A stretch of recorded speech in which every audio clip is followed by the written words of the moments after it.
right, good afternoon. My name is Kevin McCullough, and this is Jim Knapp and his wife Yanni. Hi. Hello. We have been partnered on several flips, and for the last 2 years, Jim and Yanni have been working on their primary residence to flip in order so that they can take off and go into the mountains of Tennessee and build some tiny homes and continue building homes for people and remodeling bathrooms, kitchens, you name it.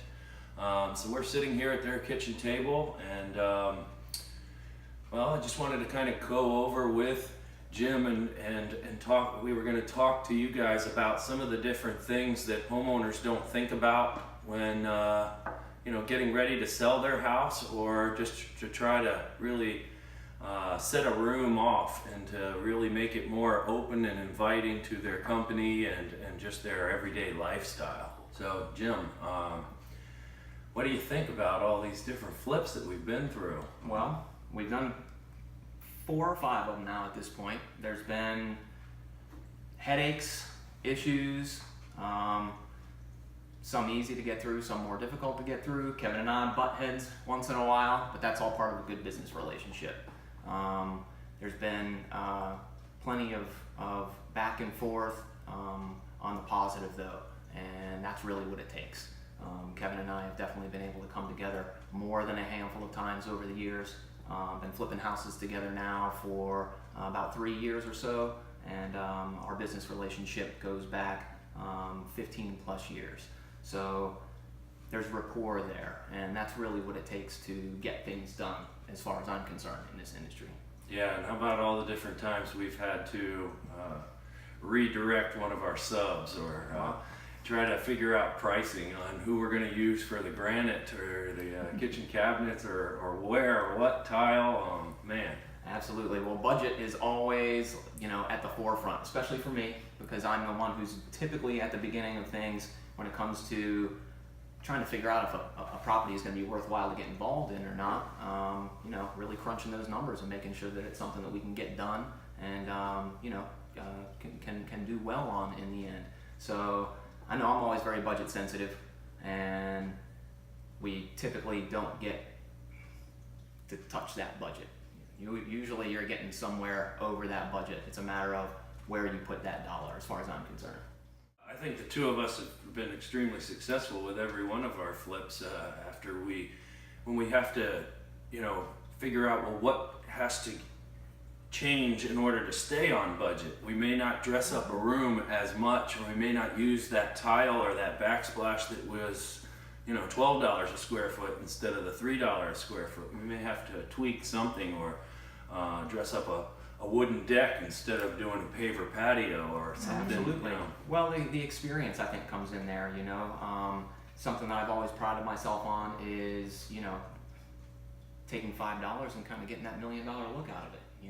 A lot of times you can make that with workmanship rather than expensive material, or vice versa. It really is just kind of a matter of figuring out, like you just said, where you can slide that budget from and to, and still have an overall beautiful property without looking like you shortchanged something because of budget or money.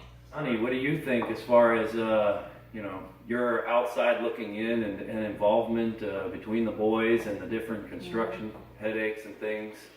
It's been pretty cool from my perspective.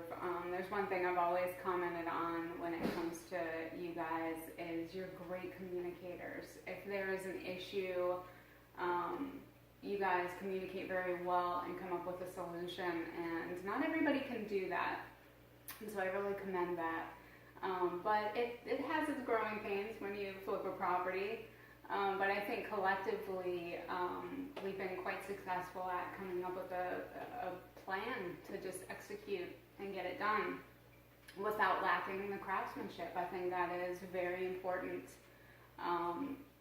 You guys take pride in the work that you do, and this day and age it's becoming rare, unfortunately, but it's been really cool, and I think it's really awesome, the energy. I'm all about that. So when I walk into a property and it just has this inviting and welcoming, warm energy, it's like that's what people vibe with, and yeah, I really dig that.